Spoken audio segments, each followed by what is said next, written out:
اچانک اپنی کرسی سے اچھل پڑا اور حیرت اور بے یقینی کے ساتھ اسٹیج کی طرف دیکھنے لگا، جہاں صدارتی کرسی والا متین اور وجیہہ شخص روسٹرم پر مائک کے سامنے کھڑا تھا۔ نوجوان دوستوں اور بزرگ ساتھیوں، مجھے خوشی ہوئی کہ آج یہاں مذاکرے کے شرکاء نے بہت معلوماتی تقریریں کی۔ مہمان خصوصی کی ٹہری ٹہری بھاری اور گرودہ سی آواز فضا میں کسی لاہوتی گونج کی طرح پھیلی اور ڈینی کے رگو رپے میں سرایت کرتی جا رہی تھی۔ وہ کسی سحر زدہ معمول کی طرح سر اٹھائے اس کے افکار عالیہ سنے جا رہا تھا۔ کیا ہوا؟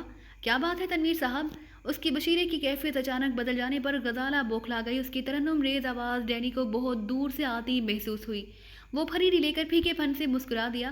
نہیں، کچھ نہیں۔ مجھے باتوں باتوں میں وقت گزرنے کا احساس ہی نہ ہو سکا۔ منشیات اس مشینی دور کا ایک موذی تحفہ ہے، زہر زندگی کو ختم کرتا ہے، مگر یہ انسانی ذہن کو تباہ کر کے اسے ایک بے مصرف ڈھانچہ بنا دیتی ہے۔ گنودہ آواز فضا پر محیط تھی۔ اگر اسے بڑھتے ہوئے ریلے کے سامنے بند نہ باندھا گیا تو معاشرہ تباہی سے دوچار ہو جائے گا۔